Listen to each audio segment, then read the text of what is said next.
जय हिंद सभी स्टूडेंट को स्वागत है आप सभी छात्रों का आज की क्लास में। प्यारे बच्चों, आज की क्लास में हम क्लास 10th हिंदी के वीवीआई ऑब्जेक्टिव क्वेश्चंस को याद करेंगे।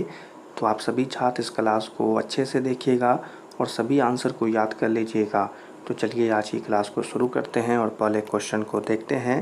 पहला क्वेश्चन है, निराला की साहित्य साधना किसकी कृति है। पहला क्वेश्चन है, बहुत ही वीवीआई है तो अच्छे से पढ़ेंगे और आंसर करेंगे। क्वेश्चन है, निराला की साहित्य साधना किसकी कृति है। ठीक है, तो चलिए इस क्वेश्चन के आंसर को देखते हैं। सबसे पहले आप ही बता दें इस क्वेश्चन का आंसर क्या होगा।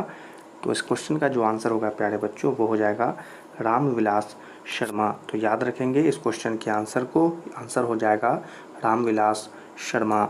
चलिए पढ़ते हैं अगले क्वेश्चन की तरफ और अगले क्वेश्चन को देखते हैं। अगला क्वेश्चन है, द्वंद्वात्मक भौतिकवाद मनुष्य की चेतना को आर्थिक संबंधों से प्रभावित मानते हुए उसकी स्वाधीनता स्वीकार करती है। यह पंक्ति किस शीर्षक पाठ की है। यह पंक्ति किस शीर्षक पाठ की है। तो इस क्वेश्चन का जो आंसर हो जाएगा प्यारा बच्चों वो हो जाएगा परंपरा का मूल्यांकन। ठीक है, तो याद रखेंगे क्या हो जाएगा आंसर। आंसर हो जाएगा परंपरा का मूल्यांकन। तो बहुत ही अच्छा आंसर है, तो सही बच्चे याद रखेंगे।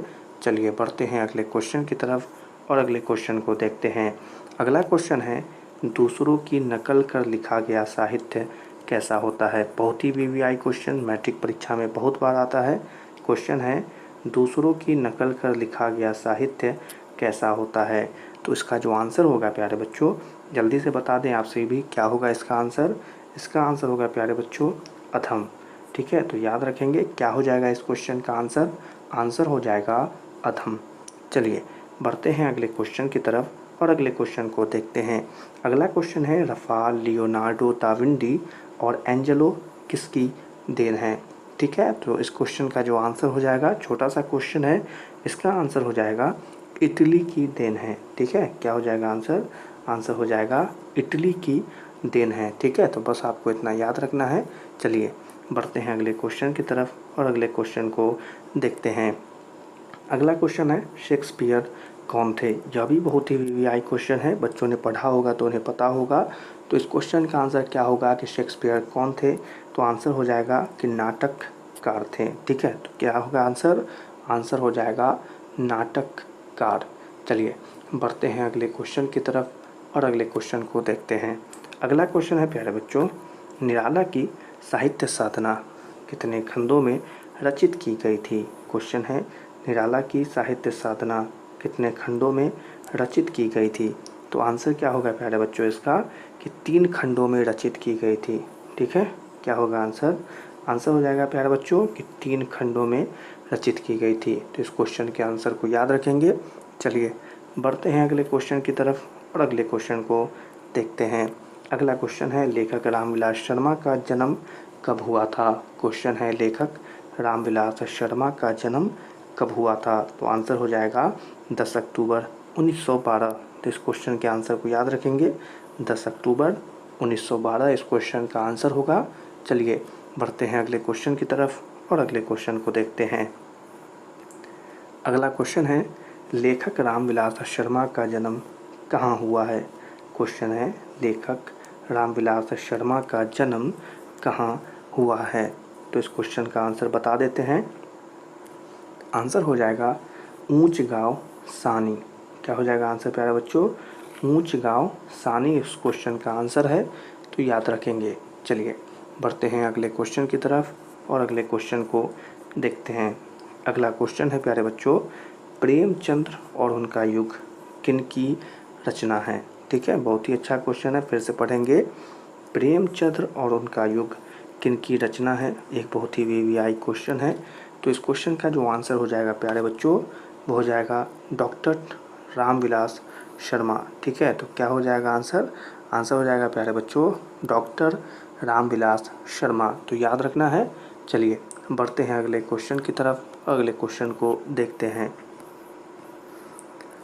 अगला क्वेश्चन है, जारशाही रूप के सोवियत समाज में पढ़े जाने वाले लोकप्रिय साहित्यकार कौन थे। जारशाही रूप के सोवियत समाज में पढ़े जाने वाले लोकप्रिय साहित्यकार कौन थे। ठीक है, तो इस क्वेश्चन का आंसर आपको पता है। तो तो जल्दी से बता दें क्या हो जाएगा इस क्वेश्चन का आंसर प्यारे बच्चों। बहुत ही वीवीआई क्वेश्चन है। आंसर हो जाएगा टॉल्स्टॉय। क्या होगा आंसर प्यारे बच्चों? आंसर हो जाएगा टॉल्स्टॉय। चलिए बढ़ते हैं अगले क्वेश्चन की तरफ और अगले क्वेश्चन को देखते हैं। अगला क्वेश्चन है प्यारे बच्चों, सामाजिक विकास क्रम में सामंती सभ्यता की अपेक्षा किस सभ्यता को अधिक प्रगतिशील कहा जा सकता है? ठीक है, तो बहुत ही अच्छा क्वेश्चन है। बच्चों ने पढ़ा होगा ऐसे क्वेश्चन को, परीक्षा में आते रहते हैं। तो इस क्वेश्चन का जो आंसर हो जाएगा प्यारे बच्चों वो हो जाएगा पूंजीवादी सभ्यता। ठीक है, याद रखेंगे, बहुत ही अच्छा क्वेश्चन है, सभी बच्चे याद रखेंगे। आंसर होगा इस क्वेश्चन का पूंजीवादी सभ्यता। ठीक है, चलिए बढ़ते हैं अगले क्वेश्चन की तरफ। अगला क्वेश्चन है लैटिन कवि कौन है? क्वेश्चन है लैटिन कवि कौन है? तो आंसर होगा इसका सीधा सा कि वर्जिल। ठीक है, याद रखने में आसानी होगी, इसे अभी पढ़ लें। क्या हो जाएगा आंसर? आंसर हो जाएगा वर्जिल। चलिए बढ़ते हैं अगले क्वेश्चन की तरफ और अगले क्वेश्चन को देखते हैं। अगला क्वेश्चन है तार सप्तक में कितने कवियों की कविताएं संगठित है? क्वेश्चन है तार सप्तक में कितने कवियों की कविताएं संगठित है? तो इसका आंसर होगा कि 7 कवियाँ। ठीक है, क्या हो जाएगा? 7 कवियों की कविताएं संगठित है। तो आप याद रखेंगे क्या हो जाएगा आंसर प्यारे बच्चों? आंसर हो जाएगा 7। चलिए बढ़ते हैं अगले क्वेश्चन की तरफ। अगला क्वेश्चन है अज्ञान ने तार सप्तक कब संपादित किया था? क्वेश्चन है अज्ञान ने तार सप्तक कब संपादित किया था? तो आंसर होगा 1943 ईस्वी में। ठीक है, क्या हो जाएगा आंसर? 1943 ईस्वी आपका आंसर होगा। तो आपको याद रखना है 1943 ईस्वी। चलिए बढ़ते हैं अगले क्वेश्चन की तरफ और अगले क्वेश्चन को देखते हैं। अगला क्वेश्चन है रामविलास शर्मा को किस कृति के लिए साहित्य अकादमी पुरस्कार प्राप्त हुआ था? रामविलास शर्मा को किस कृति के लिए साहित्य अकादमी पुरस्कार प्राप्त हुआ था? ठीक है, तो इस क्वेश्चन का आंसर आप सभी बच्चों को तो पता ही होगा, तो जल्दी से कमेंट में बता दें क्या होगा इस क्वेश्चन का आंसर। प्यारे बच्चों इस क्वेश्चन का आंसर होगा निराला की साहित्य साधना। ठीक है, क्या हो जाएगा आंसर?